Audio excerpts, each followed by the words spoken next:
How's it going, guys? Welcome back to the Blue Shifting and welcome back to Sunrider. Now, last time we barely made it out by the edge of our teeth. We really got the consolation of kind of like mourning and trying to get past what horrible, horrible things happened. And we had some revelations, both to the character, Kayto, for instance, when Claude mysteriously reappeared, Q-style, into the freaking ship we were in. Great. Can't wait to figure out how they handled that. And then secondly, we learned on our side that Chigara is still alive inside like the mental web between all the prototypes, but that she may have gone slightly yandere or just psychotic, one of the two, which is kind of the same thing, really. It's just she might be psychopathic against the captain. Ugh, wonderful. However, here's another thing. I didn't comment on it because I thought it was kind of cute, but then, like, if you really think about it, so Captain gets a relationship with Chigara.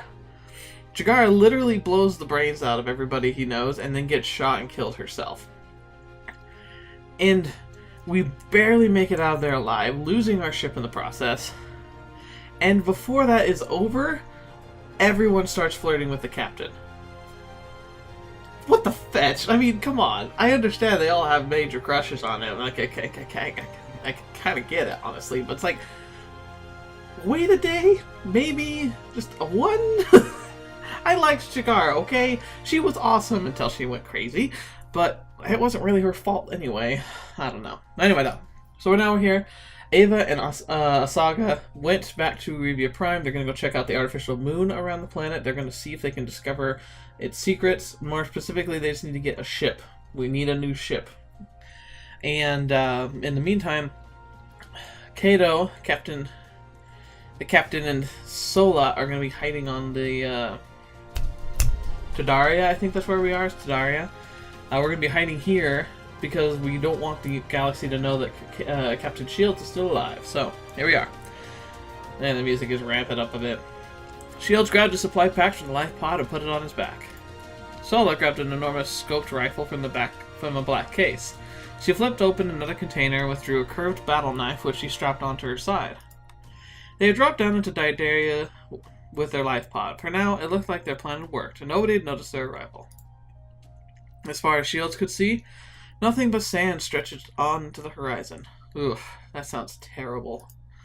While living here was undoubtedly going to be a far cry from the comforts of his loft, the largely uninhabited surface of Tadaria made for the perfect hideaway for a wanted man such as himself. Are you ready? Yes. The commander has always arranged a hideout a kilo away. Follow me. Okay. You lead the way. You talk about long, silent walk. Sola's not much for words. Kayto spoke as they crossed the seemingly endless desert. It was difficult to believe these deserts were considered one of Tadaria's most livable areas. Other locales featured nothing more than toxic gases and scorching heat. Oh, yay, sounds like fun. I still can't believe Claude was alive all this time. I know, I cried for her, dang it. You know, if she'd been a piece of lost technology, which just if she had a piece of lost technology which just teleported her out of Bianca moments before she got hit, she should have just told us earlier. And on top of that, I can't believe she actually made up the medical report about Chigara not being a prototype either. Yeah, doesn't sound fishy at all. It can't just be a device that she has. Like, there's something else going on with her. Ah. If only she hadn't been such an idiot, we could have known that Chigara was a prototype much earlier. I guess I really shouldn't have counted on a ditz like her to deliver an accurate report. No. There is a matter I wish to discuss with you, in private, without the other members of the crew. Well, this is about as private as it can get. Sola, is something the matter? Yes.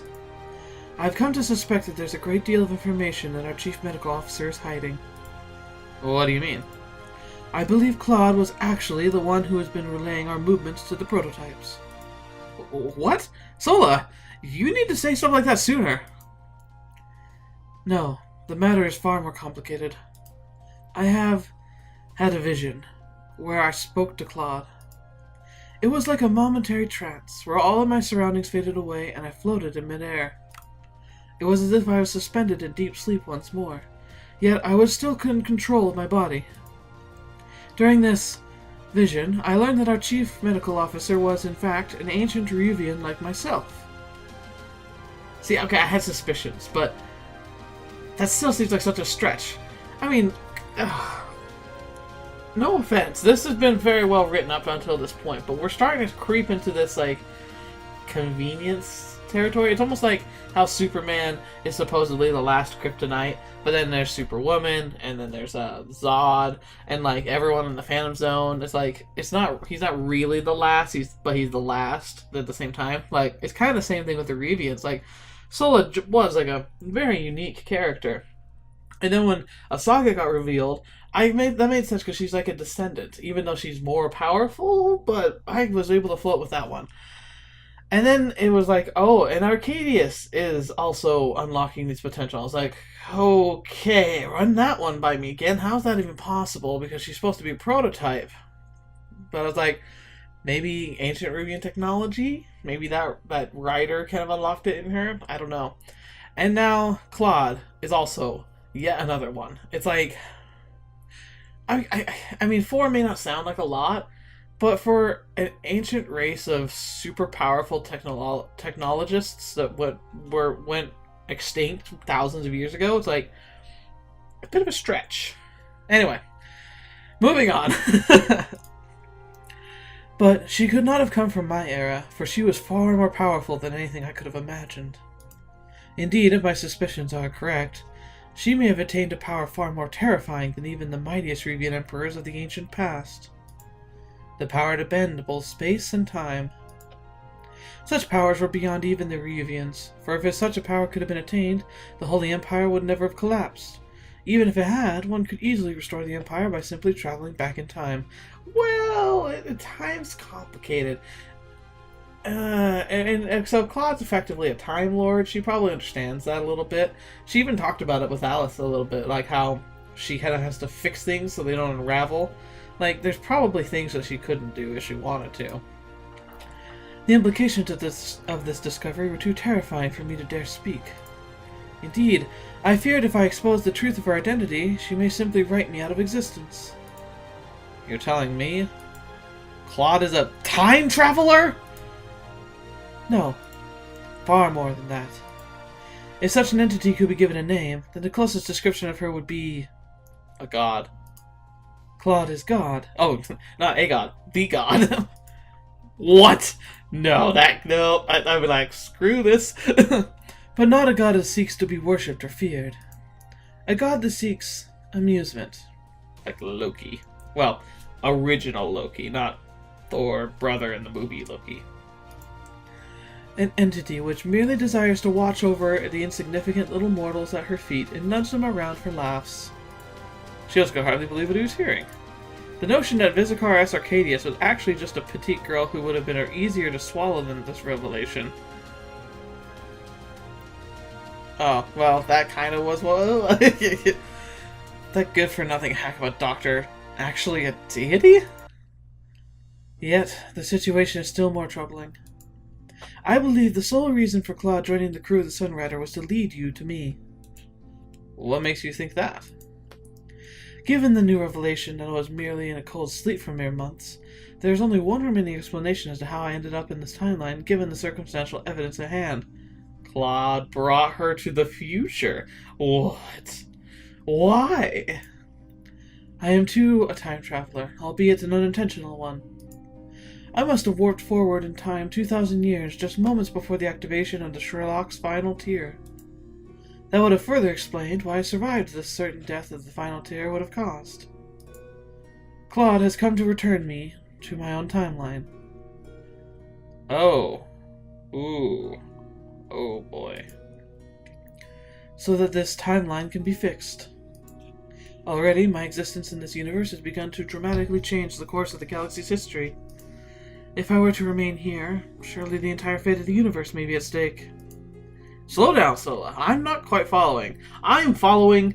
I don't know if that's right, though. I mean, at this point, she's already too involved. I don't know if she can be just pulled out. That'll have as many repercussions as leaving her here.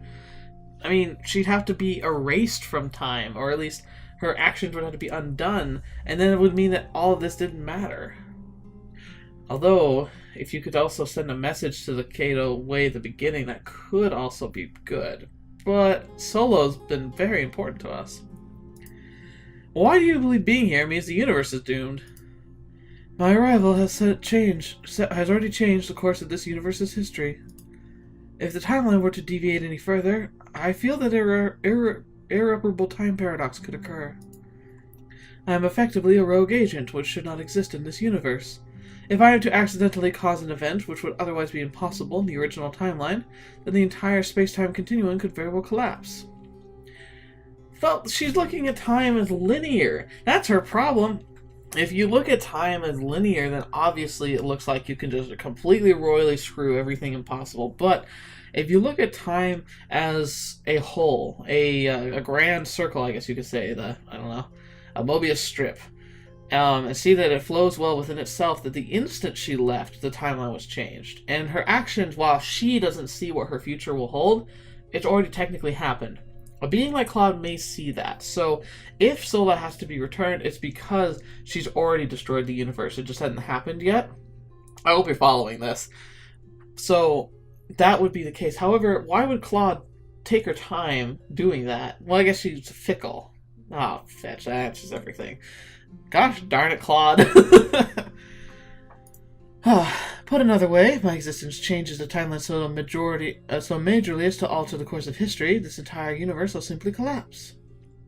Oh, well, I mean, it depends. I mean, if she were technically in two places at once, or her actions had to be taking place at two separate times simultaneously, then yes, it could potentially make a feedback loop and destroy the universe. But skipping through time, especially skipping forward through time, really doesn't have a dramatic effect. As a matter of fact, a lot of ways it follows the laws of nature. Because if you fly too close to a black hole and were able to then get out of it, you would find yourself in the future because time would have flowed differently for you.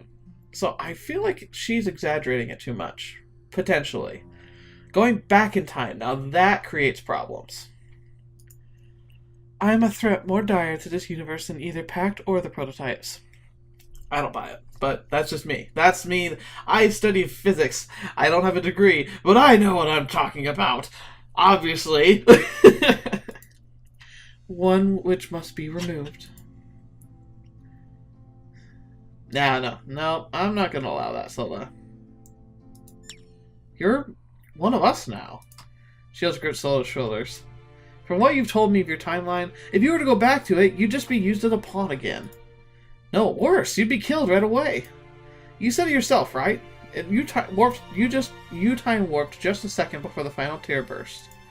If you go back now, you'll just be dead. There's not a chance in hell I'll let that happen. Not on my watch. Oh. Captain, you mustn't say such things, or else... Oh boy, here we go. Oh no! I swear. I'll protect you, Sola. The universe or time paradoxes be damned. Yes, Captain. I don't know, man. My stance of swearing has slipped a little, hasn't it? It feels so, appropriate, though. Now, please. Shields realized that he was inches away from Sola's face. I'm sorry. He embarrassedly took out his grip off of her. The two continued walking towards the hideout. Not awkwardly at all. Yep, it's still gone. Shields broke the now awkward silence. You know, you mentioned the time paradox, but you've been here with us about a year now, and it looks to me like the universe is working out just fine. And Claude seems like she's still just observing the situation. Maybe there's still a way out of this, without you returning to your timeline. Yes. I shall hope for the best, while preparing my heart for the alternative. Well, on the plus side, if you had to go back to your timeline knowing you were going to die, at least it would be so instantaneous, you wouldn't, it'd pretty much just be falling asleep. It would suck, though. Another new problem, huh? For now, with the both of us hidden away on this remote planet, Sola won't be able to alter the timeline. Maybe that's part of the reason why she decided to come here as well. Of course, her being with us could, because we apparently are at the freaking center of it all. As long as we're here, I won't have to worry about the timeline collapsing. Anyways, for now, let's just leave the time paradox stuff alone. We'll deal with it once we have a ship again, and when I can confront Claude about all this. Okay, viewers, I probably bored you with my jibber jabber, but if you want a detailed explanation of this, like what I'm thinking, I actually would love to make a video of it, but I really need to know if you care. I can talk about time paradoxes all day. Like, it's kind of a fascinating topic for me to consider. And so, let me know. If you want to hear more about this, leave a comment. If I hear a few of you like it, I'll probably make a video of it sometime in the near future. Just FYI. Anyway. Okay, forgot about all this. Understood, Captain. To my relief, it appears I am the only person from my timeline who was transported into this universe. I can only fear what the situation would be if time displacement affected other individuals of my time. So, by the way, what's this hideout that Ava's got prepared for us anyways? It appears to be a small cabin built by the mining union, which was abandoned decades past when the nearby rocks failed to yield any ore. We will be residing together in it for the meantime, until the commander and Asaga can return from Ryuvia Prime. Oh, okay. Wait, living together? Ooh, snaps. Maybe Asaga should have been really worried. Yes. I mean, she doesn't talk much, but she's pretty cute. What? Ava? You didn't mention this? Oh gosh. Shields and Sola finally spotted the cabin. As Sola had stated, a small steel structure appeared long abandoned and was thoroughly covered with sand and dust. Shields looked at his new temporary home. He was now a fugitive from society, a space captain without a ship. His crew, now scattered through the galaxy, desperately trying to restore what they had lost. One day, they would all be reunited, but for now, the road ahead appeared dark. I agree, they were defeated, but not yet out. He gritted his teeth. Too many lives had been lost to him to surrender now. His crew had entrusted their lives to him. Despite letting everyone down, he still had everyone's support. He had to carry on, no matter the weight on his shoulders.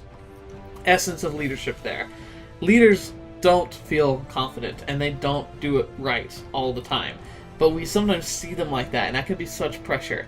But it's my belief that a leader's most important role isn't to be the best, it is to give his best. And as doing so, knowing that they are the best person for that role, and otherwise they should be removed and let the other take their place.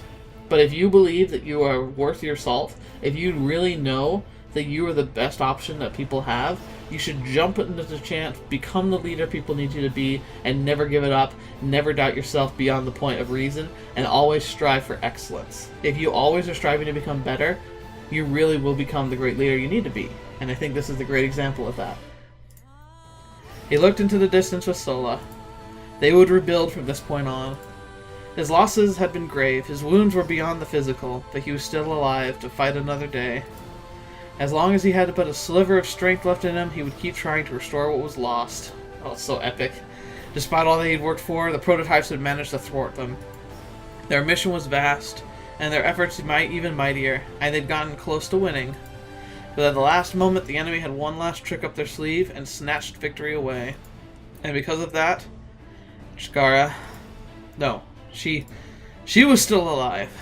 Shields knew. He would see her again. From the ashes of this defeat, they would all be reborn. Deep inside of him, he knew. The Sunrider will be reborn. Ooh. I wonder if this doesn't feel like the end. It just seems like an end to a chapter. Or it's the end. Dang! Is this really the end of the end? That would suck. I thought there would be an actual ending to this. Oh, man. Okay, well, it was pretty epic. And I'm not convinced that there's the end, because it's not cheating. I accidentally saw some of the achievements, and that doesn't seem like the endings that they were talking about. So, we'll have to see. Maybe, though, maybe there really is going to be another one in the upcoming days. Like, maybe there's going to be a new Sunrider game.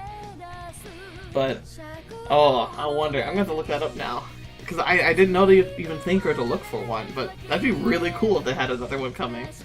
There's still so much to do. I feel like we're starting at the beginning again, too. Like, aw, that picture makes me sad. That one also makes me sad. But it's like, and we have like the plan, like we're trying to find another ship.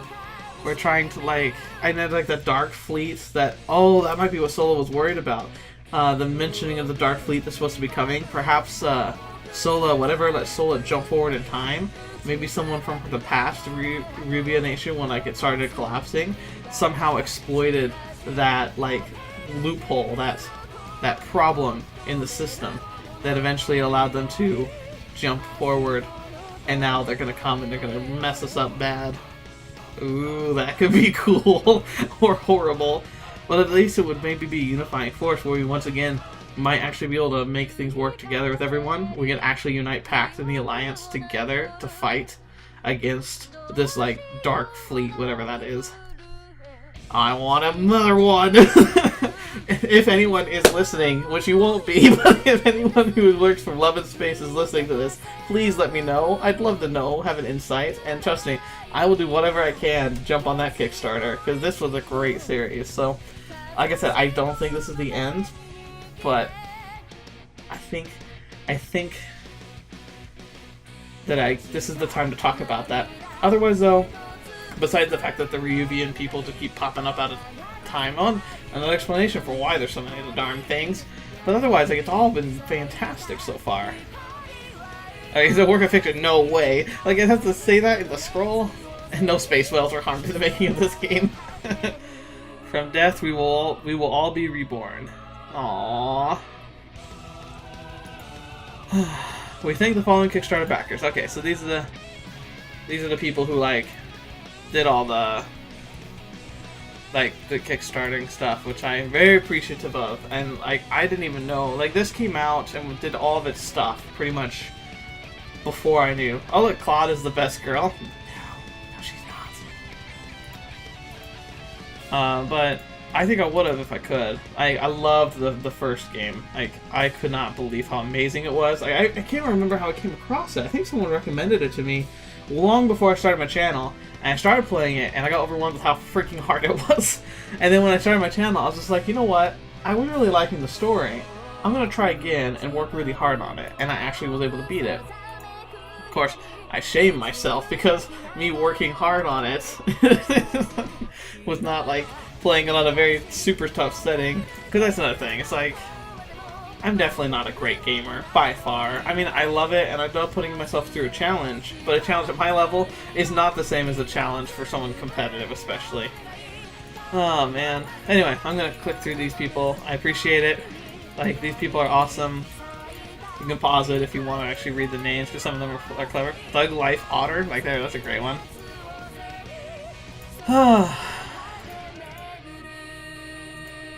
We take the following 20 tier. Oh my gosh, how many patrons did you guys have? That's ridiculous. There's a lot of them. Oh, ooh, here we go. Deep within the Miazamine Abyss. What? What is this? A mammoth super dreadnought of unknown origins emerged from warp space. Oh, we're freaking fracked. Uh-oh. Uh-oh. Yeah, time portal's not good. Oh, we're in trouble.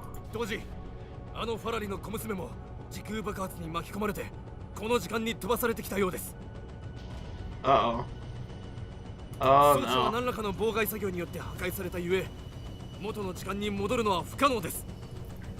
Uh-oh. Whoa, who are you? Hey! Crow? Whoa. Whoa. That's a cool character design. He has a voice, though.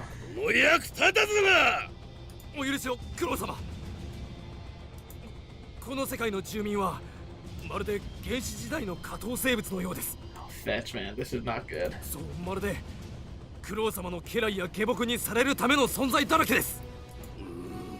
Yeah, but it doesn't mean anything. You lost the battle you wanted.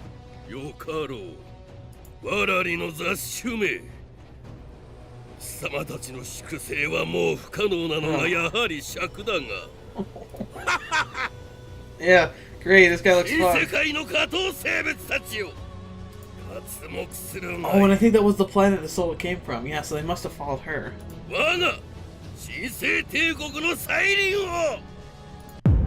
Oh, yep, so it's officially gonna happen. Yes, there's gonna be more. Oh boy. Okay. Alright. So let me do some research real quick, and I'll find out if we can start. Because, like, obviously this is almost over. But we're gonna start and see if there's, like, something else. Because I think there's something in bonuses. Okay. Okay, so I found it. It's return. Don't know what it is. We're gonna find out. I think someone mentioned it once. I was like, what's return? But, so I'm guessing that was the true ending, whatever we just saw. But return is some kind of bonus? Okay. The alternate universe retelling the main story where Kayto Shields mysteriously wakes up 3 days before the Liberation Day massacre, somehow aware of who will betray him. Armed with the knowledge of the future, he embarks on a desperate race against time to change the believed future, but will he successfully rewrite the past or restore the end of bloody death? Oh, fetch. And look how many endings there are! Oh, man! Okay, I'm gonna have to think about this, because my normal stance is I don't show you all the endings because I don't want to rob you of the opportunity to explore it yourself. I would be doing you a disservice, I would be doing the creators of this game a disservice, because, let's be frank, I say it all the time, but if you can watch everything online, there's no point in you buying the game, which I think is ridiculous. We need to be able to support the people who make this kind of stuff, because I want them to make more. So, I may just do one playthrough and get one ending, and then do the rest myself. And maybe I'll do like a rap session where I tell you like what my favorite ending was, but I want to get all of the endings. Alright, but let's give it a start. Let's just see what happens. Or maybe it's just a good time to end here. I hate to be like switching back and forth on you on this one, but like I'm just thinking I wouldn't be able to do much more than kick it off. And I'm thinking we might be able to do like one solid playthrough of like my preferred returned after story. You know what? I think we're gonna have to make it that one. So looks like we have something more exciting to look forward to next week. Thank you so much for being a part of this. I absolutely loved this. I think my biggest mistake on this channel thus far has been my decision to delay playing the third part of Sunrider. I think the gap was too long. I didn't anticipate the game I was replacing it with being as long as it was. I'm grateful for it because, you know, my quality of video has gone up a lot since my first playthrough, but I think that's one of my biggest things I regret. So thank you for being here, especially if you're someone who followed my first arc and then came to this one, and hopefully you'll stick around for whatever I do for the return, and then we just get to wait until the next game. Oh my gosh, that'll be so much fun. But anyway, like this game, one of the best ones. I definitely give it an 8 or 9, and you have to understand, my scale is different from most people's. A lot of people, when they don't like something, will give something like a 5 or a 6. That's just crap. That defeats the point of having 1 through 5. So in my opinion, 1 is a disaster, 5 is it's okay, and then 10 is life-changing. And while Sunrider, very few things have been life-changing. I don't know if I even have more than like 2 things I've given a 10 to in my entire life. However, Sunrider has been very impactful and has been very thought-provoking, and it's been like a spiritual experience almost. Not like obviously not, but like it's something that is near and dear to my heart. So I give it an 8 or a 9 because I am always going to treasure this game, and the memories of the story and the characters, like, they're always going to be important to me. And it's a game that I will always, up and down, swear everyone should play and experience for themselves. Especially because I cut out all the combat because it's boring to watch, in my opinion. It's fantastic to play. But anyway, thank you so much for being a part of this channel. Thank you for helping make this channel so great. You know you're the reason why, right? You, and hopefully we can keep bringing more people into this. I know it sounds cheesy, and I never like asking for people to share, to subscribe, but the reality is that we have a growing family, that we have people we get to share these fun moments with, and I'm hoping that this is a channel that we can continue to find people who are looking for good stories, looking for a way to see them that isn't too fluffy or screamy or too, I don't know, I don't want to say childish, but childish is kind of the way some others come off, other channels. I want this to be a place where we can really kick back and just enjoy a good story together. So thank you for being a part of this. I'm living the dream. I'm not making money, but that's like not the point. I'm living the dream because I've been able to meet so many cool people just doing this. So thank you for being a part of that. And until the next video you watch with me, or whatever you have to see me in next, I'll see you there.